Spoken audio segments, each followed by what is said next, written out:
Oke, materi yang kedua adalah 4 teori dasar antarmuka pengguna. Jadi sebenarnya teori desain antarmuka itu ada banyak ya, tapi ini ada 4 teori dasar antarmuka pengguna yang harus diketahui oleh calon UI designer. Nah, desain antarmuka pengguna merupakan ilmu yang mempelajari banyak hal, sehingga diperlukan teori-teori dasar. Apa saja? Ada PDKT, pemodelan aksi, desain berdasarkan tingkat kedalaman, konsistensi, dan teori kontekstual. Nah, ini adalah 4 teori dasar PDKT. Pemodelan aksi, desain berdasarkan tingkat kedalaman, ya, konsistensi, dan teori kontekstual. Nah, yang pertama adalah pemodelan aksi. Pemodelan aksi itu seperti apa? Ya, misalkan ini ada tugas. Ya, siapkan secari kertas, beri identitas di sisi kanan atas, ya, tuliskan merek dan model HP kalian. Kemudian pilih satu orang rekan di samping Anda sebagai partner. Ini seharusnya tugas mata kuliah tapi tidak saya jadikan tugas.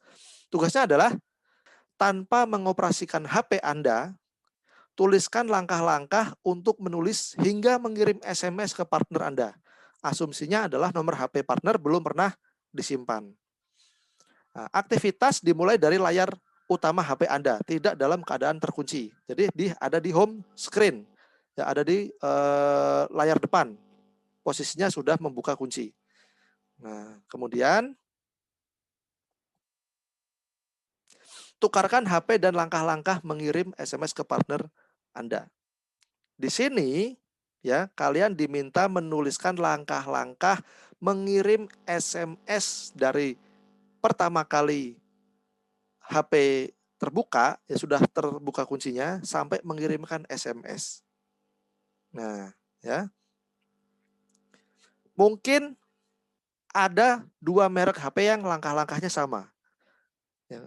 Atau mungkin ada yang langkahnya berbeda. Ya. Ada yang misalkan dari layar depan, terus buka aplikasi SMS, ya. Kemudian ada yang menginputkan atau mengisikan nomornya dulu. Waktu menginputkan nomornya dulu pun mungkin akan buka phone book dulu, buku kontak, ya. Nah, atau mungkin ada yang langsung memunculkan tombol QWERTY atau tombol keyboard. Nah, beda-beda. Setelah menginputkan nomor, kemudian mengisikan isi teks. Nah, waktu mengisikan isi teks pun ada langkah-langkahnya sendiri masing-masing vendor HP. Ya, ada yang langsung muncul tombol keyboard, ya, mungkin, atau ada yang langsung muncul emoticon, ya, atau mungkin enggak. Nah, tampilannya itu beda-beda. Nah, itulah yang disebut pemodelan aksi. Dari awal sampai akhir, ya, alurnya itu tidak semudah seperti yang kita bayangkan. Walaupun itu hanya mengirim SMS. Ada beberapa tampilan yang kita lihat dalam mengirim SMS yang tidak kita sadari. Waktu kita ngirim, ya, apa yang akan muncul tampilan selanjutnya? Apakah permintaan untuk meng-save nomornya, atau mungkin akan langsung muncul alert sukses dikirim, atau mungkin tidak ada alertnya? Ya sudah, biarin aja. Nah, itu adalah pemodelan aksi. Kemudian nomor kedua adalah kedalaman desain. Nah, kedalaman desain ini ada 4 tingkat. Ya. Yang paling dasar itu ada konsep, kemudian di bawahnya ada semantik, di bawahnya lagi ada sintaktik, dan paling dalam adalah leksikal. Nah, yang pertama adalah konsep. Konsep itu adalah membuat suatu model secara mental. Nah, saat kalian itu terbiasa menggunakan HP kalian untuk mengirim SMS, ya, mungkin kalian akan cepat. Tapi waktu kalian itu menggunakan HP teman kalian yang kebetulan beda vendor, beda merek, dan caranya beda, kalian akan butuh waktu lebih lama, walaupun sebenarnya kalian sudah familiar dengan tombol-tombol yang ada. Nah, itu disebut mental model. Ya. Apakah Anda mengalami kesulitan saat menggunakan HP partner? Kemudian menurut Anda, fitur apa saja yang terdapat pada HP partner itu? Mungkin kalian beda HP-nya, ya. Ada fitur emoticon untuk ngirim SMS, ternyata di HP partner nggak ada. gitu kan. Fitur itu salah satu. Nah, itu adalah mental model secara konsep. Apa saja yang akan ada untuk mengirim SMS. Ya. Kemudian semantik. Nah, semantik ini adalah bagaimana cara menghapus tulisan yang baru saja diketik menggunakan komputer. Nah, jadi ada teknis bagaimana cara mengetik. Tidak semua HP itu cara menghapusnya sama. Ya, tidak semua HP cara menghapus tulisan itu sama. Misalkan ada yang diklik teksnya kemudian tombol backspace diklik ya, atau mungkin ada yang langsung di blok, bisa di blok kemudian di backspace di delete, atau mungkin ada tombol khusus undo. Jadi ada undo di situ, klik. Nah, itu adalah salah satu bukan salah satu ya, sorry. Beberapa cara menghapus tulisan yang baru saja diketik. Ada delete ya, ada block dan delete, ada undo ya, atau mungkin langsung close apps. Nah, jadi ini adalah semantik, suatu cara, suatu model bagaimana cara kita melakukan perubahan teknis saat kita melakukan proses. Kemudian ada cara sintaktik. Sudah lengkapkah langkah-langkah yang tersedia untuk mengirim SMS menggunakan HP partner? Nah, secara sintaktik, ya, secara sintaks, benarkah langkah-langkah yang itu sudah sesuai dengan kaidah mengirim SMS? Nah, kalau misalkan sudah lengkap, itu tidak masalah. Ya. Tapi kalau misalkan ada yang kurang, ya ternyata kalian membuat aplikasi, ada langkah yang kurang. Ini apa yang kurang ya? Saya pengen bikin aplikasi seperti WhatsApp, aplikasi chatting. Nah, di WhatsApp itu pertama buka WhatsApp, kemudian pilih kontak ya, atau pilih grup, kemudian langsung ketik. Nah, kalian bisa nggak desainnya yang lebih simpel lagi dari WhatsApp itu? Nah, itu adalah langkah-langkah secara sintaktik. Jadi kalau kita mengirim WhatsApp di HP ya kepada teman atau grup, itu berapa tampilan yang kita lihat? Cukup banyak sebenarnya. Nah, kemudian tingkat kedalaman yang keempat adalah leksikal. Apakah terdapat kesamaan cara ya untuk mengirim SMS dengan HP yang berbeda merek dan model? Nah, ini adalah suatu konsep yang dimiliki oleh vendor-vendor yang ada tentang kesamaan cara mengoperasionalkan aplikasi. Nah, ini adalah tingkat kedalaman leksikal. Pada dasarnya, aplikasi dengan fungsi utama yang sama itu memiliki tingkat leksikal yang sama juga. Misalkan aplikasi sosial media itu pasti ada fitur tertentu atau ada tampilan tertentu. Aplikasi chatting juga ada tampilan tertentu. Aplikasi video conference juga ada tampilan tertentu. Kemudian aplikasi dokumen editing, foto editing, video editing ya juga pasti ada tampilan tertentu. Nah, itu adalah tingkat leksikal. Dan itu tidak boleh hilang karena itu adalah tingkat yang paling dalam dan harus benar-benar ada, jangan sampai hilang. Nah, itu adalah tingkat kedalaman. Kemudian teori yang ketiga adalah konsistensi. Nah, konsistensi adalah perintah atau kumpulan aksi ya, atau antarmuka yang disajikan secara terurut, rapi, terprediksi, jelas sehingga mudah digunakan dan mudah diingat. Waktu kalian membuat atau melihat aplikasi, game, atau software, pasti memiliki karakteristik khusus di aplikasi tersebut. Nah, karakteristik ini harus terus ada atau harus terus tersaji.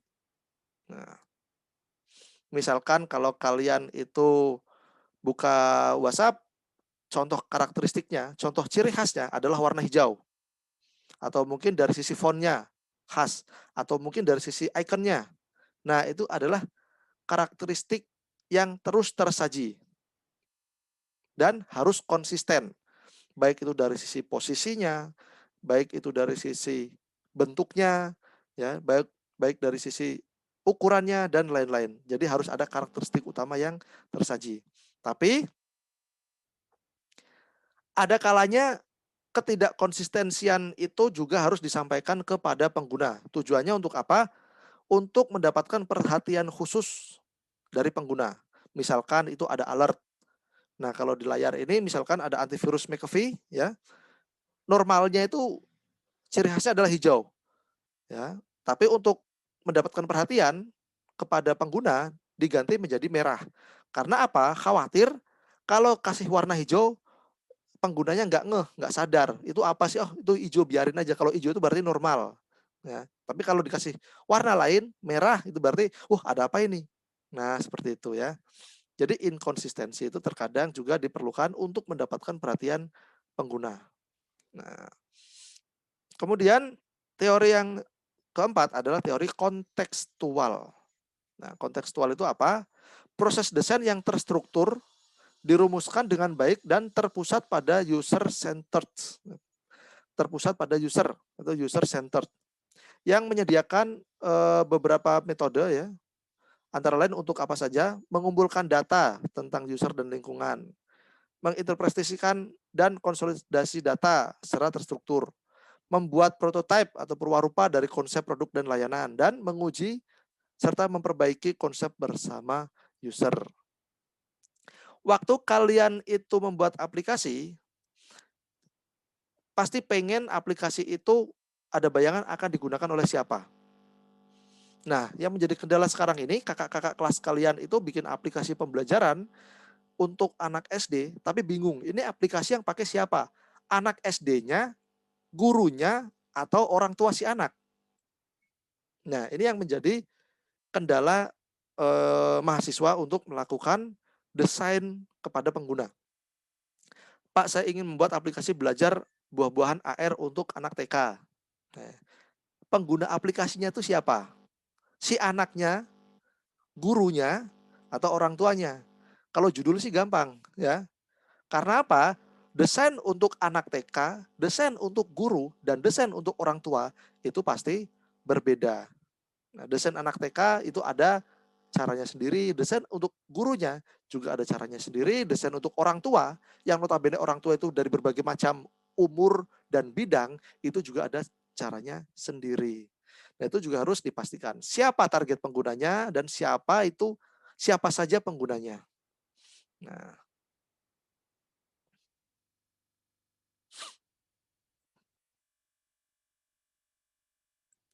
Nah, ada beberapa aspek yang saat kita mendesain itu harus dibutuhkan agar si user itu bisa menerima. Yang pertama, harus mudah digunakan. Harus mudah digunakan isi. Yang kedua adalah produktif. Ya, jadi saat si pengguna itu menggunakan aplikasi, harus menghasilkan sesuatu. Ya, jangan sampai stuck atau terjebak saat melakukan navigasi desain. Yang ketiga, harus dengan senang waktu aplikasi itu digunakan. Ya, jangan malah frustasi. Ini aplikasi apa malah bikin jengkel ya. Jadi waktu si pengguna menggunakan aplikasi itu dengan senang hati, nyaman menggunakannya. Nah, ini adalah elemen-elemen yang dibutuhkan saat mendesain antarmuka nantinya. Nah, untuk mencapai hal tersebut ya, si antarmuka ini harus bisa memfasilitasi pengguna agar bisa melihat dengan jelas. Nah, kemudian memahami navigasi terutama. Oh, ini tombol untuk kembali ke halaman selanjutnya. Ini tombol untuk menu lebih lengkapnya. Oh, ini tombol untuk halaman sebelumnya. Nah, biasanya ada kesulitan halaman sebelumnya dan menu sebelumnya. Jadi ada tombol back. Ini tombol back itu untuk halaman sebelumnya atau ke menu sebelumnya. Nah, biasanya navigasi untuk halaman seperti itu ada yang namanya halaman remah roti, bridge crumb. Jadi ada home, kemudian panah, kemudian menu satu, panah, sub menu satu, panah lagi. Nah, itu namanya breadcrumb atau navigasi remah roti. Dari situ, si pengguna akan bisa menuju ke halaman yang mana. Back. Wah, lama ya, tapi langsung ke menu satu. Nah, misalkan kalau kalian itu melihat nilai di Igrasias, ya, buka Igrasias, kemudian klik nilai, klik semester, kemudian klik semester, laporan, kemudian ini. Nah, kalian ingin back kemana? Tombol satu back sendiri itu kurang, karena kita nggak tahu itu back yang mana ya. Nah, itulah fungsi remah roti. Jadi ada susunan navigasi sampai mana kalian sudah menelusuri. Waktu kalian ingin mengakses ke menu tertentu, nah tinggal diklik itu. Sekali klik saja langsung muncul. Nah, itu adalah salah satu antarmuka yang sangat membantu. Nah, kemudian si pengguna juga harus bisa berpikir atau meningkatkan pemahaman untuk menggunakan aplikasi tersebut.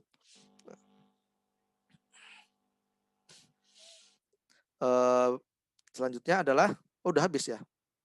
Nah, ini materi yang kedua. Ada pertanyaan?